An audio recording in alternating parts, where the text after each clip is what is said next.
Hello नमस्कार दोस्तों, स्वागत है आपका हमारे इस यूट्यूब चैनल में। अगर अभी तक आपने हमारे चैनल एजुकेशन बाय प्रियंका को सब्सक्राइब नहीं किया है तो प्लीज़ हमारे चैनल को सब्सक्राइब करें और हमारे वीडियो को एंड तक देखना ना भूलें। आज के इस वीडियो में हम पढ़ेंगे बजट के बारे में। ठीक है,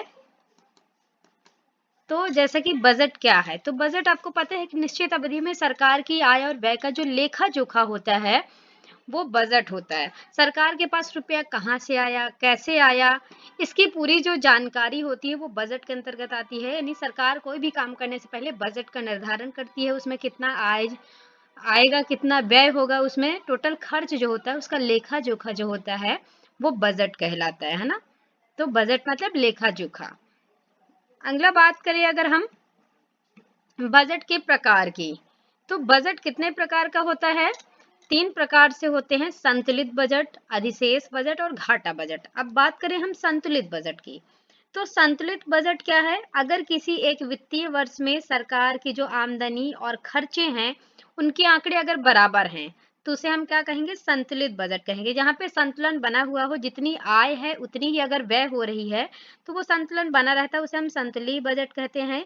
तो इस बजट को वास्तव में ये कह सकते हैं उदाहरण के तौर पर कि जितनी चादर उतना ही पैर फैलाना जो है वो संतुलित बजट कहलाता है, जिसमें ये सुनिश्चित करने में मदद मिलती है कि सरकार अपनी आमदनी के हिसाब से खर्च कितना कर रही है और कितना नहीं कर रही, उसका पूरा संतुलन बनाए रखना। ठीक है, अब इसके फायदे भी होते हैं। क्या फायदे हैं? कि आर्थिक स्थिरता बनी रहती है और सरकार बेवजह से खर्चे से बचती है, मतलब बेवजह का खर्चा नहीं होता है। अब इसके नुकसान क्या है संतुलित बजट के? कि आर्थिक सुस्ती से बेअसर साबित होते हैं, जैसे बेरोजगारी जैसी समस्या के समाधान में मदद नहीं हो पाती। ठीक है, फिर अगर बात करें हम अधिशेष बजट, जिसे हम क्या कहते हैं? सरप्लस बजट भी कहते हैं अधिशेष बजट को। तो ये कैसा बजट होता है? जहां पे अनुमानित आय से अधिक टैक्स से होने वाली आय जो है वो लोक कल्याण में खर्चा किए गए धन से अधिक होती है। यानी जहां पे अनुमानित आय जो है व्यय से अधिक हो, आय व्यय से अगर अधिक होती है तो उसे हम क्या कहते हैं? सरप्लस बजट या अधिशेष बजट कहते हैं। जो कि लोक कल्याण में कितना धन खर्च हो रहा है उसकी मात्रा अधिक हो।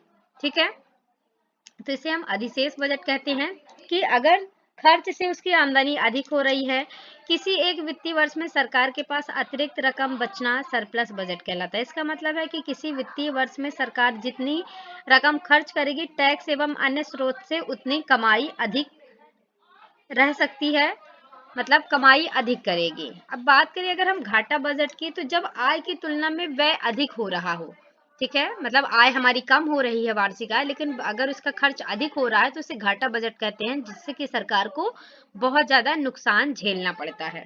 ठीक है, तो ये आपका होता है हमारा घाटा बजट।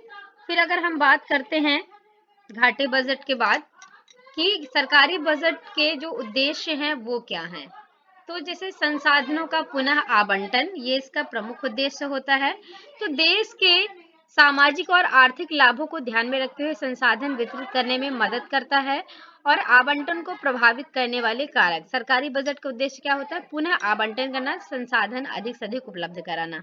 फिर भत्ता या कर रियायत यानी टैक्स में रियायतें देना।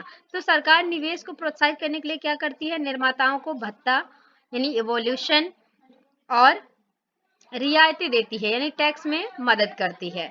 फिर वस्तुओं और सेवाओं का प्रत्यक्ष उत्पादन, तो जो बजट होता है उसका उद्देश्य होता है कि जो वस्तुएं हैं या सेवाएं हैं उनका डायरेक्ट उत्पादन किया जाए, उत्पादन की प्रक्रिया सीधे तौर पर अपनाई जाए।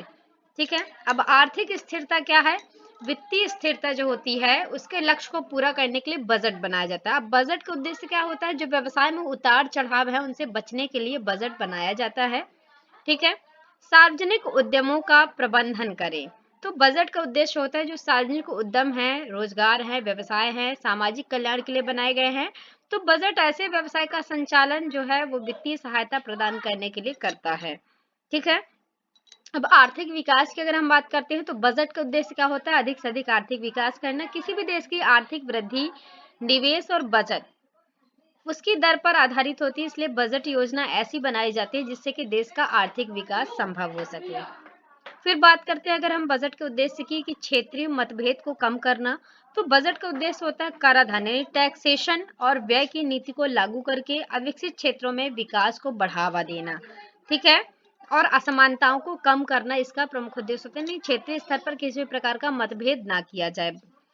अगला है आय और धन में असमानता को कम करें। तो बजट का उद्देश्य क्या होता है कि आय और धन में असमानता को कम करना। आर्थिक प्रणाली और आय या धन में समानता एक अभिन्न अंग होती है, इसलिए सरकार का लक्ष्य क्या होता है, अविभाज्य वर्ग पर जो कर लगाया जाता है या गरीबों की भलाई पर अतिरिक्त कर जो होता है खर्च करके समानता लाने, यानी जितना कि जो आपका बड़ा वर्ग होता है, जो उच्च वर्ग होता है, उनके समान गरीब वर्ग को लाना, गरीबों का की भलाई करना, उसके लिए जो अतिरिक्त खर्च करती है सरकार, वो होता है आय और धन में असमानताओं को कम करने के लिए बजट का उद्देश्य होता है कि सभी व्यक्तियों को बराबर से सुविधाएं मिले, सभी का विकास हो।